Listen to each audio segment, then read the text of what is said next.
The First Million Words, Episode 7, Characters, with Michael J. Sullivan.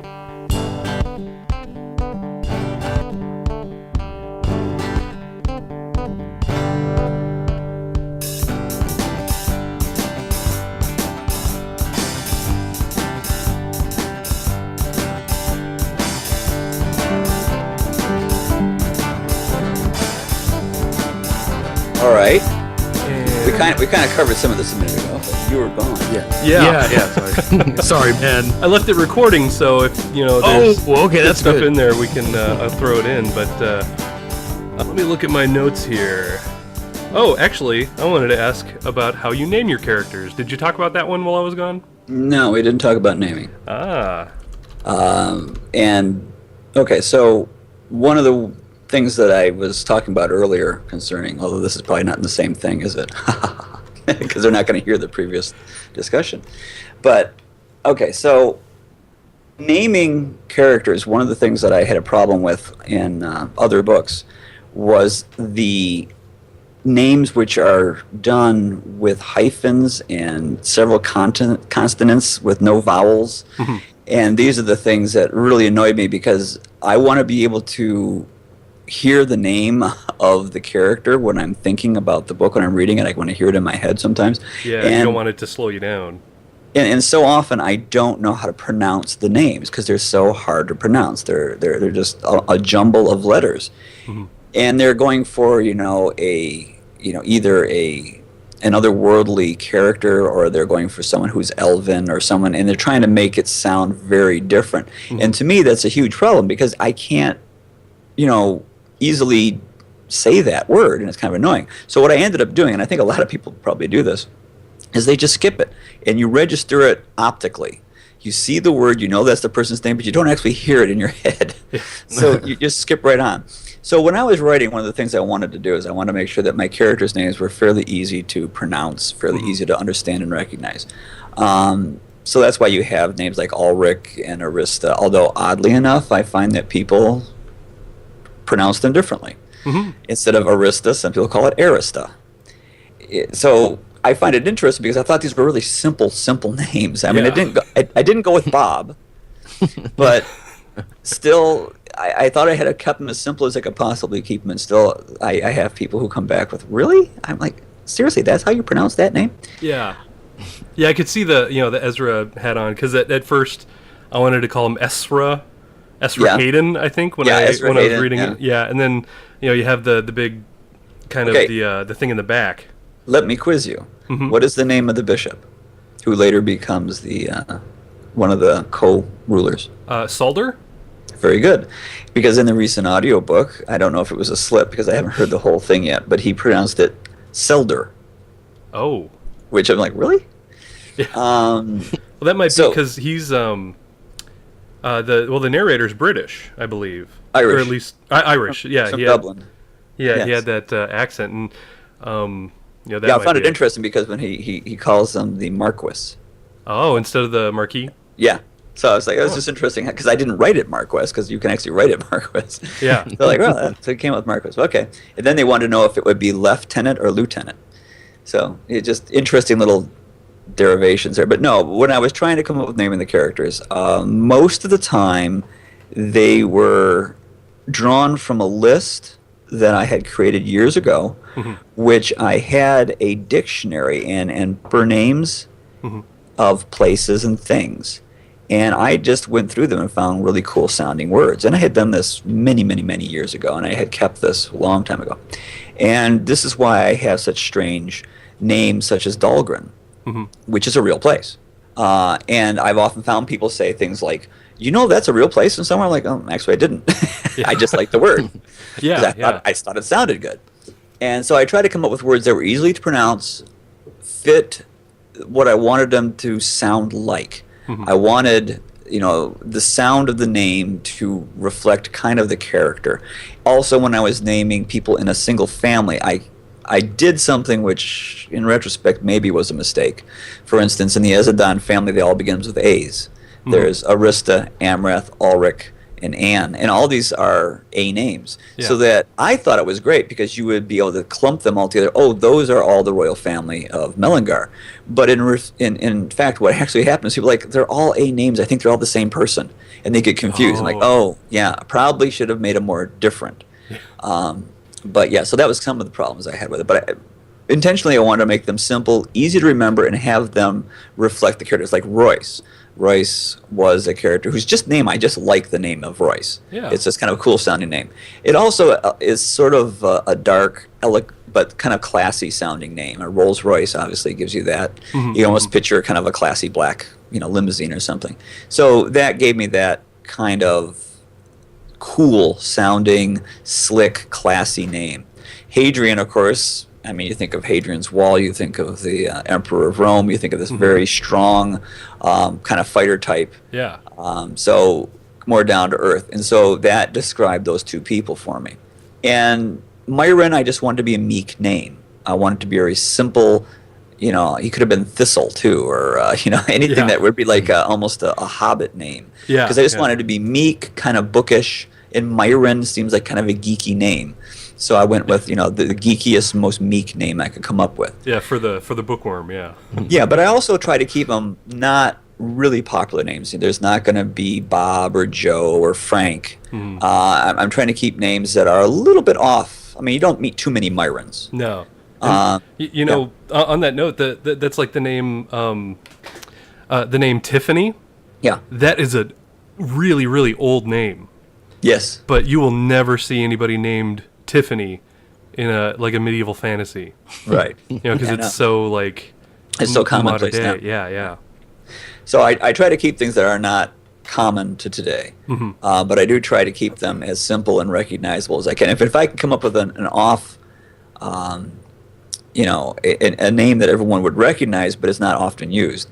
So those are the kind of criteria I went through. Yeah. And like place names, I was drawing from whatever I found, and I had no idea. And actually, it's kind of funny to bring this up because there was one person who was an early beta reader and was reading Avampartha, and he took me to task because I had names like DeWitt mingled with other names, and in his mind, it was completely crazy because of the fact that some of them were Mediterranean names and other ones were Anglo-Saxon names. He goes, why would they be in the same area? Like, wow, you really put much more thought into this than I would have thought. Yeah, well, you could just say, well, because. I mean, maybe they could just be multi-ethnic. Yes. So. Yeah, like America. So that's my take on names. And that reminds me, by the way, we Guillermo and I started playing the Star Wars online game, the Old Republic. My daughter's playing that. I tried to make a character named Hadrian, but it was already taken. And then you tried Royce. Yeah, I tried Royce, and that was taken too. And I had to spell... I ended up using Hadrian with a Y instead of an I, but... I used to play EverQuest back, I don't know, a decade ago, and I always wondered if anyone would ever take those names. Yeah. and it was okay, because I'm at Royce and Hadrian. People would probably pick them randomly, have nothing to do with my story. But then I thought, what about Rhaenyra? What about, Ezra Haddon? These are names I didn't think. So I'm curious today if any of these names are being used in MMORPGs. Oh, I'm sure there's somebody out there in Warcraft that's like like an elf mage named Mawandule. Yeah. Yeah. I'm surprised you actually get Mawandule. That's very good. Yeah. The actual audio guy couldn't get that one. He was off. And he was very good at pronouncing words. Yeah, that was a fun character, by the way. You liked him. Yeah, and Mawandule of the Miraleith. Miraleith. Okay, I kept. Oh, and all right. If we're you're gonna go through pronunciations now. Yeah, and how exactly? Really bore your audience to tears. Let's do a list of pronunciations. We'll do one quick one. If somebody's half elf, half human, that's Mir. A Mir, yes. Mir. Okay, good. It's just the same as come here, Mir. Okay, good. Because sometimes, I would get hung up again. I'd be like, maybe it's Myrrh, but... No, it's Mir. Okay, good. When it comes to building your characters, whether you have the name first or afterwards, what do you think is, most important to define, one character being different from another character? What do I find to be most important, and in what way do you think? Well, like Well, when I put a character together, I think the first thing I think of is motive. Like what motive they have, and it has to, it can't be like a whole bunch of, like the book we're doing with the, pretty much everybody's a thief.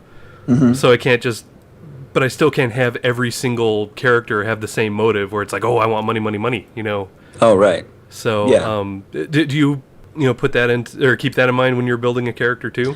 Oh, yeah. Well, motive is absolutely necessary for all of them because that's essentially the heart of the character. Without that, you don't have a character. Yeah. And you're right. Yeah. There are a few people in the world who don't have money as a motivating factor, but that's generally not the premier or number one motivating factor for everyone. Mm-hmm. Usually speaking, people only want money as a means of gaining happiness. But how they define happiness becomes the motivation. If a person, wants, there was that famous Romancing the Stone where the main character wanted to have a sailboat. That was how he defined happiness, and that's why he wanted money. So if he could get the boat without the money, then that would be fine. So everything has to predicated on your motivation of each of your individual characters. So of course that's huge. But I mean, it's also when creating a character, I generally create them for a specific purpose in the plot, and then once I get them there, I then have to. I mean, are they good or are they bad? Are they going to be in conflict or on the same side as the protagonist? And if so, based off of that, okay, so I know that they have to have this natural conflict. Now, how are they real people? So then you have to find where did they come from. What caused them to want to be in conflict? What caused them to have these values? And so you have to have a background, you have to have cause and relationship. So if they're going to have a motivation, why do they have that motivation? Why do they want that thing? And so you have to have something in the background. And really it isn't that difficult because you just have to find one. For less complex characters who are background characters, you just really need one thing that happened to them usually that caused them to want this, and what is that one thing they want? Now you have motivation, so now you pretty much have that character, and then you just have to base a personality off those other things.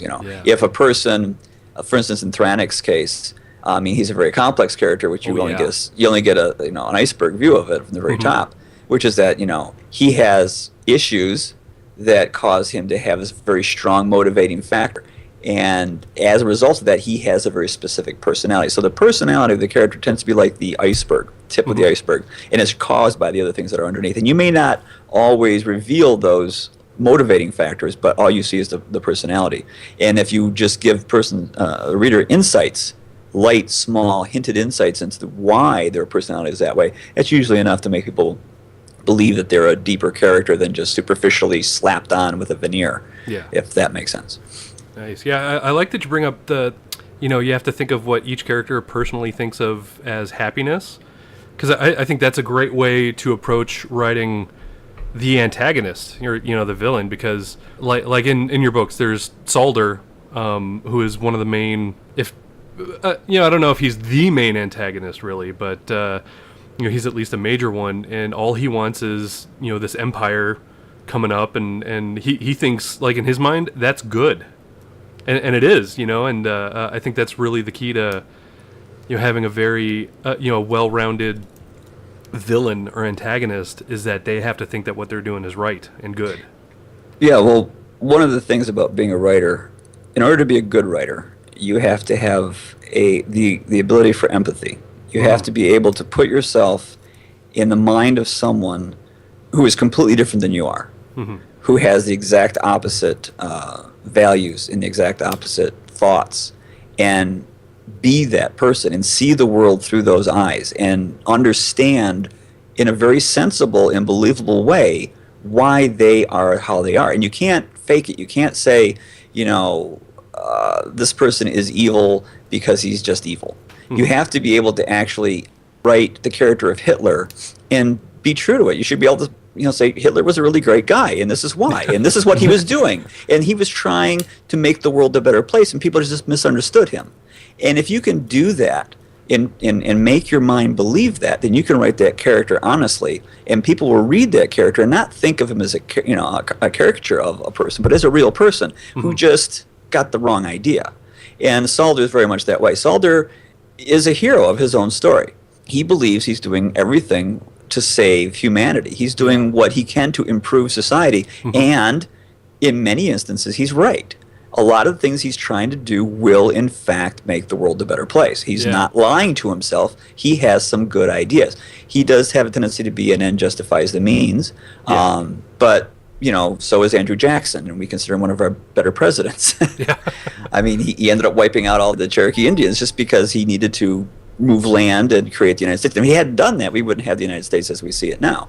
But so sometimes, and this is actually kind of a topic that George R. Martin actually explores, is that sometimes the best and honorable people don't make the best rulers, because sometimes you have to do some really mean and almost evil-sounding decisions. So he's not an awful person. And if you write your evil characters as people who aren't really evil, if you write them as people who you really do understand why they would do it, and you don't hate them, then you can write very believable bad characters. And at the same token, when you write a good character, you have to understand that good characters aren't perfect. And you have to look and see their flaws and their flaws. You have to see where they're going to fall down and where they're not going to be good. Because if a person is honorable, if a person is like Hadrian, is idealistic and sees the best in other people, he's going to screw up. He's going to think Hitler is a great guy. He's going to be Neville Chamberlain, and he's going to be the person who appeases Hitler because he thinks that all people are naturally good. So you have to follow the logic and say that if a person's personality is this, if this is what their values are, then there are downfalls to that. You ever play the game Stratego? Yes. Where you have the little pieces you move forward and you need to tap and flip them over. Okay, I always get that confused with Risk, but Stratego. So it's like that. It's like if you're a miner and you click on a bomb, you're safe, right? So that's kind of the thing. You have to have the characters. If this character has these sets of values, then in these instances they're going to excel.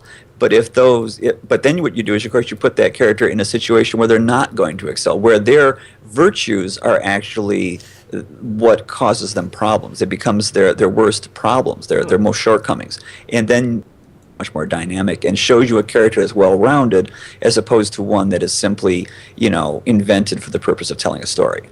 Nice. And I had a question because I was having some struggle with writing female characters. So you as a man, and you have really great, like Arista and Amelia and Modena, like great characters. How do you, do you think differently when you're writing them or building them, or do you just say like, oh, it's like a boy but with boobs? I'm tempted to respond. I don't suppose you've ever seen the movie As Good as It Gets. The Jack Nicholson? Yeah. Yeah. And do you remember when he was in his publisher's office and the secretary said, "How do you write women's characters so wonderfully?" And his response is, "I take away all sense of responsibility, and I think of a man, I take all sense of responsibility or thought, and then that's what I get." Yeah. But no. It just reminded me of that movie as soon as you said that. All of my female characters, well, not all of them, most of the main female characters in the book are all based off of my wife. So it's not that hard. But most of the time, I simply write them as I would write any other character. I don't really see a difference between male and female, with the exception of how society sees them. So obviously, in Arista's case, in almost any, and this is kind of strange, because many people have read my first book, and they've come away saying that my women are very weak. In fact, I had someone read the entire series, and they came away thinking that all the female characters were very, very weak, and they were just there to support the men. And I thought, that's odd. Because of the fact that then I could take almost all the male characters with the obsession of a couple and make those into female characters, and the story would still work just fine. So they're not written as female characters, and the men are not. I mean, Myron could have been a woman, Arista could have been a man, Ulrich could have been a woman. All these characters could have swapped genders, and it would have worked fine. So they're not really any different. But in Arista's case, for example, she would have to have had a different reason why she's forced to do the things she does. In other words, she wouldn't be forced into marriage or expected to be forced into marriage, and that's what caused her to be the motivating factor in doing what she does. So it would have to have been a different reason. If she was a prince, it could have been that she was the second prince and therefore didn't feel that she was ever going to inherit the kingdom, so she would have done something different, as opposed to the other way around. So it's really a matter of how society sees them and treats them that makes them into the genre that they are. The other thing I did with the female characters, or not, gender, yeah, misspoke myself there. Yeah. The other thing that I did was, and this is actually sexist, which it kind of bothers me that I had to do this, or I felt that I had to do it, but I felt it was necessary, was that if you say this man is a badass with a sword, no one questions it. They just assume, okay, so he's a badass with a sword, I accept that. But if you do that with a woman, anyone reading the story will say, well, that's unbelievable. Yeah. So you have to give a reason for it. So in that, because there's like these different scales that how people value or view things in our society, all the female characters who I make into powerhouses, you know, when you look at Modena and you look at Arista, you're looking at characters who are more powerful than any other character in the book. They have more power than anyone else. But you're not going to be able to accept that if I just walked in and said, these are these powerful characters. So I have to show you the slow progression of how they got there. Whereas no one questions that Hadrian can use a sword. They never even questioned that. Yeah. Royce, you know, you believe he can do what he does. No one, I don't have to explain how he got that way. But for the female characters, I felt it was necessary to show them starting off weak and building up, and how they became wise, how they had that gain that power. And I feel by doing that, it made them more real to more people. And I had certain people said that, well, why don't you have more women who have swords, who fight? And I said, well, I don't feel that most readers would be able to believe that. And she says, well, it's a fantasy. You can make them do whatever you want. I'm like, I guess you're right. That is true. But I felt they also had to have a certain degree of suspension of disbelief, and I think if you did that, now I actually do it at one point, as you know. There is one character, one female, who picks up a sword and, you know, does really well with it. I was just going to bring that part up. I loved that part where with the sentinel. Yes. And she's like, what? You know, like, you shouldn't be surprised that I can do this. Right. And neither was the reader. Yeah. By that point, even though you may not have put it together just before it happens, when it happens, you go, oh, of course. Yeah. It makes perfect sense. You totally believe it. You're totally sold on it. And there's a reason for that. So I gave you the reason why she was able to do that. And if you don't do that with a female character, unfortunately, if you take a female out of their normal traditional roles and you put them into some place where they're not, because, I mean, throughout history, there's always this argument where you have women who are supposed to be, you'll say, well, there were female gladiators. Well, yes, they were. Historically, there were female gladiators, but they were unusual. It was a very strange thing to have happen. It was one of those things that they would do to draw a crowd because it was different. It wasn't the norm. You also have great leaders. I forget her name, Boadicea, I think it was, who was actually still considered like the patron saint or something of Britain, who led the army against the Romans. So you do have famous leaders, Queen Elizabeth and all this stuff. But they're very unusual. They're not the norm. So if you have that kind of character, I think that you do need to establish why. So when I'm writing my female characters, they do tend to be more emotional than the men. And that's just fun. Yeah. That's just me enjoying myself. If I could make the male characters as emotional, that would be fun too. But you don't want to make them more sappy.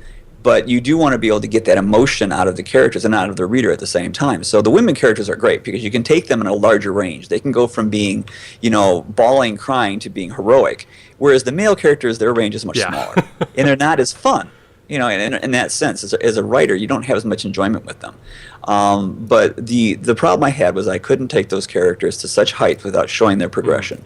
And that seems to be kind of unfortunate, but that's kind of I think the situation of how our society views them.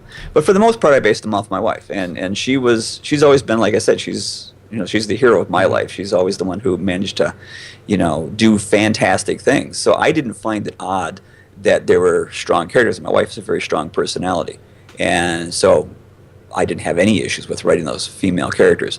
I hope that answers your question. Yeah, definitely. That's great. That's a good spot to wrap it up. Are there any final little pieces of advice you have from your experience with any little tidbits that make it, like where you should start, or anything that kind of makes the process go a little smoother? The process of characterization, yes. or of like developing a character. Well, if you can base it on someone, that's always helpful, because then you have a ready-made starting point. But if you can't do that, then you kind of have to focus on one or two things, some quirks about a character or a personality. And usually you can start off with the motivation. It's something that happened to them in their childhood. They were frightened of something, or they had someone they always wanted, like Merrick always wanted to prove to his father that, because his father was a magistrate of Colnora. Yeah. And so he always wanted to be the magistrate of Colnora. That was what he tried to do. So he was a genius, but to get to that point, it was hard. And he wanted legitimacy, and that's eventually what he was striving for. So if you have that, you can kind of see from that moment how their personality will be created to satisfy that. And sometimes their personality can run in contrast to their motivation. Sometimes it can run together. And you can do a lot of fun things like that by just pairing them up and changing them around, and that actually generates the character for you. Nice.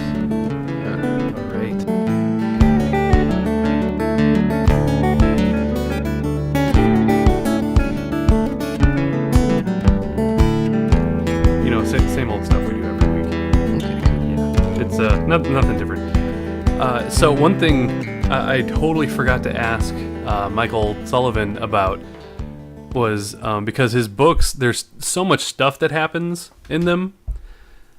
Wait, hang on a minute. There, sorry, I just put the little pop protector thing on my mic. We can still hear you farting when you... I know. It's all right. I know, I'm sorry. It's just those annoying sounds like I did right there. Yeah. But anyway, there's so much stuff that happens. I wanted to ask Michael if he was, not only an author, but if he had also spent time sailing, and also if he was a cook, and if he was also a fencer, because all of those things happen in his books, and they happen in great detail. Oh, okay. Or maybe he just, did research. Yeah, research. Yeah. Who does that? Like, totally. I'm like, I have to admit that I did have some extra help in my book, because I, in fact, am a wizard. Ah, nice. You're a wizard, Harry. So I kind of go into detail with the whole wizarding thing. Well, he actually, last week, he kind of mentioned he was given a talk on epic fantasy at the Library of Congress. Oh. And it's on his website if you want to go look it up, the Ryura.com. Again, that's RIYRIA.com. I'll put a link to it in the show notes. And he said that he thinks a lot of people kind of start writing fantasy just so they don't have to do any research. Yeah. Because he's like, the horses in my book, can run for days and not get tired, because I didn't feel like, having to like research how long a horse can run. Yeah, I just there's a lot of stuff that I don't think I need to, research what kind of mileage a theoretical van would get in my book, but just make it up. Just as long, you got to keep those try-fail cycles in. Try-fail, try-fail, and then succeed sometimes, which is something I wanted to talk about in the interview, and I just completely forgot because we just got kind of wrapped up in it. I didn't even glance at my notes. But one of the things is that like the outside events affecting a character have a lot to do with making that character seem real. And so you need to have your van in your story just run out of gas and break down a lot, and that really shows the character of your characters. Yeah, we could do that. Yeah. That works. And I also had, for a while, whenever I would be pre-writing a story or a book or anything, I, like with almost everything else, all I had was, How to Write Sci-Fi and Fantasy by Orson Scott Card. Okay. And he's got this little checklist in there of, what a character is made up of. And if you want to look it up, go ahead. We'll give out the trade secrets that are in the book. You should probably go buy it yourself. But I'd always, there's basically like 10 things. And I would go through and fill in those 10 things, and then that's my character. But now, I do that a lot less. I basically just write like a few lines about the character, like what their big passions are, and what their major conflicts are. and I just killed a mosquito. Yeah. Like in the book, or is no, like in IRL, in real life. Oh, okay. Yeah. Dude, what did that mosquito ever do to you besides it tried to suck my blood and give me malaria?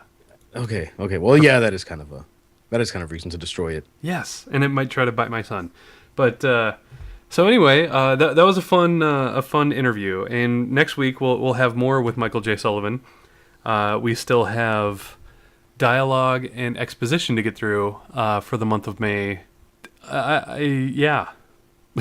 I'm sorry. I'm kind of a little spacey right now because I'm just kind of staring off into the middle distance and my mind isn't working very well. So, Guillermo, tell me about your week. You were in DC and then came back.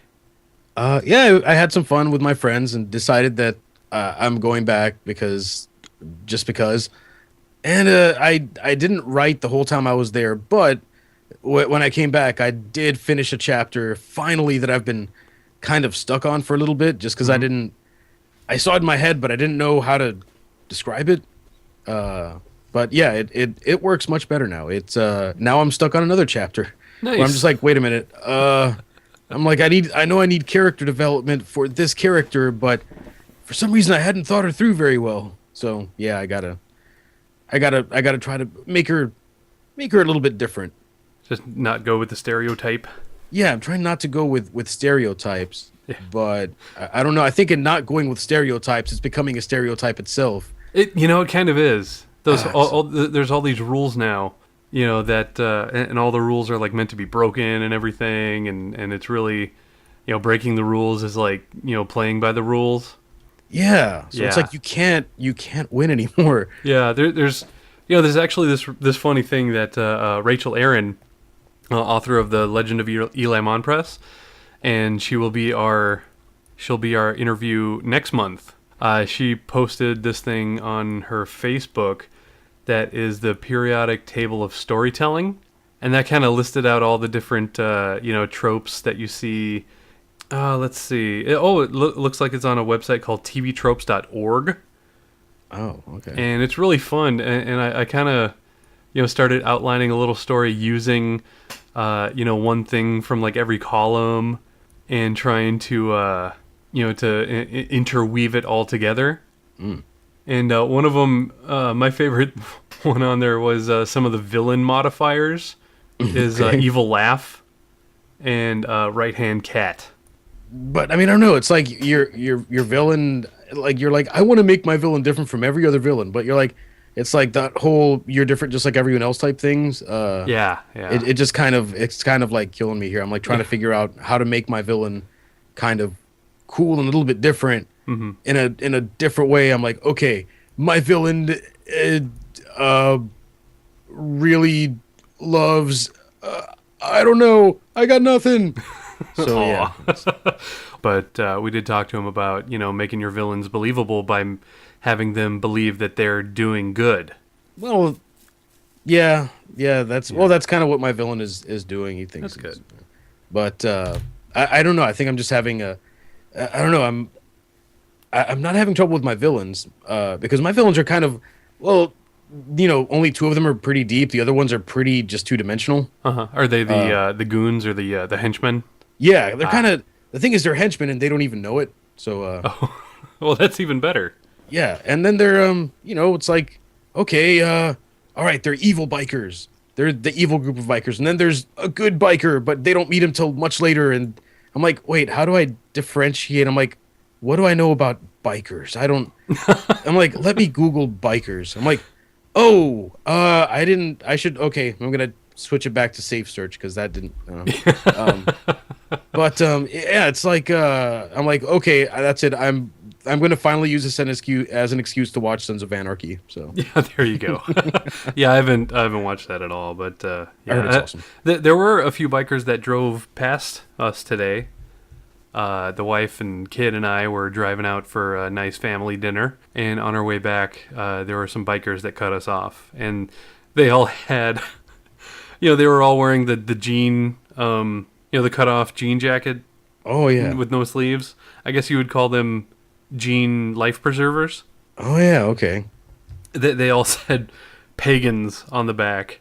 And the first thing I thought of was people against goodness and normalcy from Dragnet, the movie. Right. Yeah. Oh, which, by the way, the story that I wrote, that was based, mostly on me having watched Dragnet. But no, I submitted it to Beneath Ceaseless Skies. They didn't accept it, but they did give me like human contact notes, in an email. So I feel very happy about that. It's not a loss. Well, it's sort of a loss because I'm not getting that story published with them. But it's a victory because they said the story was good. There was just a little too much like police procedural stuff in the middle. Oh, okay. So I'm trying to find a different home for it elsewhere. So okay, well at least you didn't get like an auto response. Yeah. Oh, that's great. Yeah, I love that. I actually got a response from, I think, editor-in-chief, perhaps. And she was very cordial and very nice. And I was so happy to get that, to not just get the stock, we're not going to publish you at this time, This is bad, and you should feel bad. Yeah, exactly, because that's a criticism I normally get. So I'm working on a different short story now, along with the novel I'm writing. I'm trying to write, and the short story I'm doing now is kind of a samurai western in space with magic. Is that too much? No, but then again, I don't know. Sometimes I'm thinking I'm like putting in way too much. I'm like, okay, I'm crossing too many genres here, and well, it's like I'm trying to work out a magic system, and I keep going back to the sun for some reason, and it's like a solar powered magic system. Oh, so I figured the best way to get access to solar energy is if they were in space and they could kind of be in orbit around the sun wearing like Gundam suits, but they're not Gundam suits, and they could absorb sunlight and then use it to channel magic. And then I thought it would be cool if they were like a group of outcast like space samurai, like Ronin, and or Ronin, however you pronounce it. And then it'd be cool if they were like trying to do a train heist in space, like Galaxy Express, like the cartoon. Yes. Awesome. Yes. So that's what I've been doing, and I'm gonna also once I finish that, I'm gonna get back hardcore into the book that I'm trying to finish, and I figure between now and November, I can definitely get the first 50,000, and then when November NaNoWriMo comes by, I can get the second 50,000 and have a whole 100,000 or so word completed book by near the end of this year.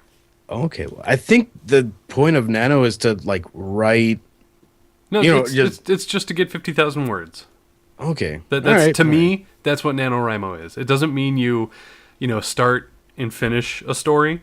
It means that you write within the month of November. You write 50,000 words. Yeah, and you know what? That's actually, it's not that hard. I'm like at first I was like, this is impossible, but like at the rate I'm going, I'm like, you know what?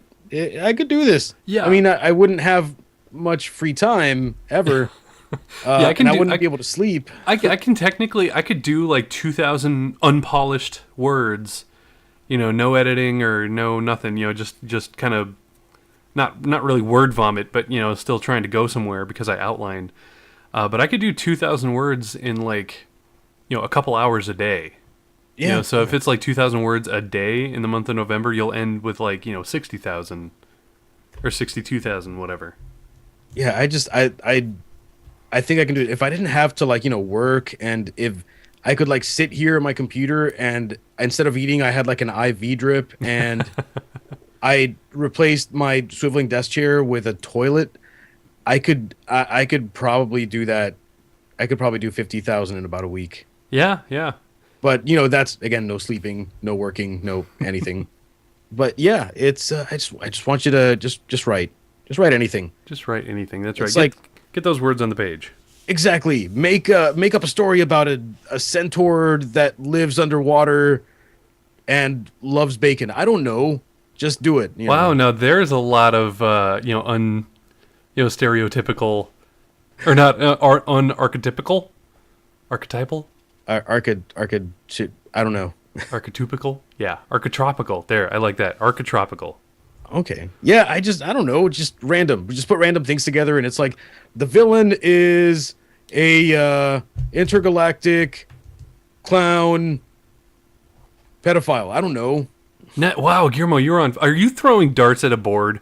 I am throwing a darts at the board in my brain. Wow. That's I don't talent know. right there. I'm like, how do you make someone make him more evil?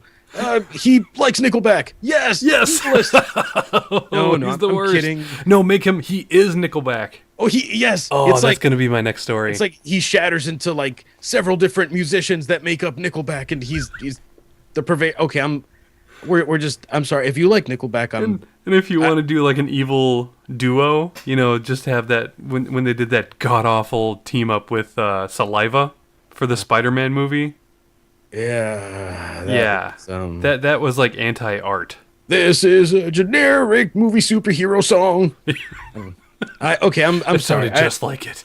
I don't want to hate on it, guys. If you like Nickelback, then I'm sorry that you like it, and I'm sorry for making fun of it. If that makes any difference. So, on that note, Maybe Chad Kroger listens, and Chad Kroger, I'm not sorry. You suck, dude. You're banned. I'm sorry that you exist. Oh. So, hey, speaking of like superhero movies, we got like 4 minutes, and then we'll call it quits. Did you see that that one movie that came out last weekend? Think Like a Man? Yeah, that's exactly what I was talking about. Was Think Like a Man with people in it whose names I can't think of. I don't know. Anyway, yeah. I don't know. Everything was eclipsed by a certain other movie. I did see Avengers, and I loved it. Thank you, Joss Whedon.